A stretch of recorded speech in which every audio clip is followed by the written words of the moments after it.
कल सोनी की गणित की परीक्षा है और उसे डर है कि वह परीक्षा में आए सवाल हल नहीं कर पाएगी। वैसे तो सोनी गणित में बहुत होशियार थी, पर बीमार होने के कारण उसकी पिछली कुछ परीक्षाएं अच्छी नहीं हुईं। इसलिए उसे लगने लगा कि वो गणित में अच्छी नहीं है। वह उदास और चिंतित होकर अपने कमरे में बैठी थी और मदद के लिए अपनी दोस्त श्वेता को याद कर रही थी।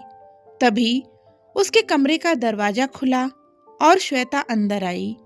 श्वेता ने सोनी से पूछा, क्या बात है सोनी, इतनी परेशान क्यों हो? सोनी ने अपनी परेशानी श्वेता को बताई।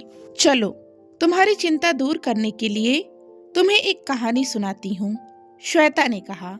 एक दिन एक छोटी शेरनी की माँ उसे मांद में छोड़कर उसके लिए खाना लाने गई। खाना ढूंढने में उसे जरा देर हो गई। छोटी शेरनी को अपनी माँ की चिंता हुई और वह उसे ढूंढने मांद के बाहर चली गई।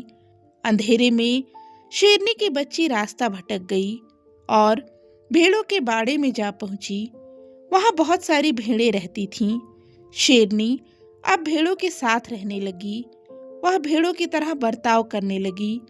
वो ना तो शेरनी की तरह दहाड़ती और न तेज दौड़ती और न ही ऊंची छलांग लगाती। भेड़ों के बीच रहकर वह खुद को एक भेड़ ही समझने लगी थी। एक बार वह दूसरी भेड़ों के साथ घास चरने गई। तभी वहां शेरनी की माँ आ गई।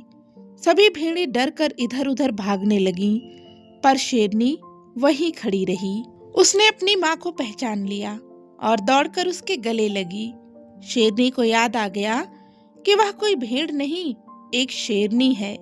शेरनी और उसकी माँ एक साथ दहाड़े। शेरनी को अपनी असली ताकत का एहसास हुआ। श्वेता की कहानी सुनकर सोनी का मनोबल बढ़ गया और उसने एक नई ऊर्जा का अनुभव किया और खुद को परीक्षा के लिए तैयार करने के लिए फिर से प्रेरित किया। तो दोस्तों, जैसे शेरनी अपनी शक्ति के बारे में भूल गई थी, वैसे ही हम भी भूल जाते हैं कि हमारे अंदर भी भगवान की शक्ति है और हम सब कुछ कर सकते हैं।